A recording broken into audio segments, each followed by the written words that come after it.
বাইরে খুবই ঝমঝমিয়ে বৃষ্টি হচ্ছে। বৃষ্টির সন্ধ্যায় কিছু অন্যরকম খেতে ইচ্ছেই করে।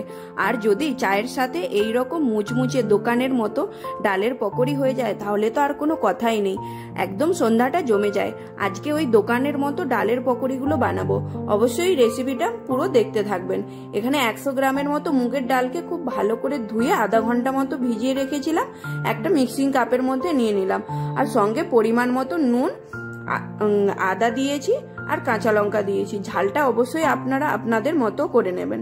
আর এখানে মিডিয়াম সাইজের একটা কাঁচা আলুকে ভালো করে গ্রেট করে নিলাম, ওই ডালের মিশ্রণটির মধ্যে দিয়ে দিলাম। ডালটা এখানে আমরা খুব মিহিভাবে পেস্ট করব না, একটু দানা দানা ভাবেই পেস্ট করব। আর দেখুন এখানে কিছু মশলা নিয়ে নিলাম, গোলমরিচের গুঁড়ো 1 চামচ মতো, হাফ চামচ লঙ্কা গুঁড়ো, কাশ্মীরি লঙ্কার গুঁড়ো আর হাফ চা চামচ হলুদ গুঁড়ো, আর দিয়ে দিলাম বড় চামচের 1 চামচ চালের গুঁড়ো। চালের গুঁড়োটা দিলে পকোড়িগুলো আরো একটু কুরকুরে হবে বেশি।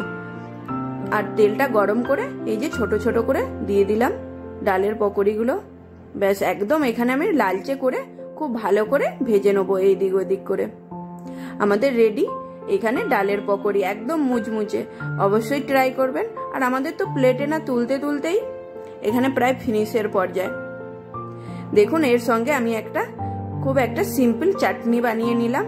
একটা কাঁচা টমেটো নিয়ে নিয়েছি মিডিয়াম সাইজের, একটা লঙ্কা নিয়ে নিলাম, আর সঙ্গে একটু আদা দিয়ে দিলাম, আর দিলাম পরিমাণ মতো একটু নুন, একটু বিট নুনও দিয়ে নিলাম, আর দিলাম একটু জিরে, হাফ চামচেরও কম জিরে দিয়েছি। আর এখানে দিয়ে দিলাম হাফ চামচেরও কম চাট মশলা। খুব ভালো করে এগুলোকে ব্লেন্ড করে নেবো। আর ওরই সাথে একটু দিয়ে দেবো লেবুর রস। টমেটোটা যেহেতু টক তাই জন্য লেবুর রসটা একটু কমই দিলাম এখানে। দেখুন আবারও এখানে পকোড়িগুলো আমি ভেজে তুলে নিলাম। একদম আমাদের রেডি পকোড়া মুচমুচে।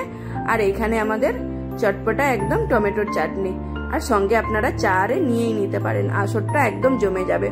ভিডিওটি যদি আপনাদের ভালো লেগে থাকে অবশ্যই একটা লাইক, কমেন্ট আর শেয়ার করে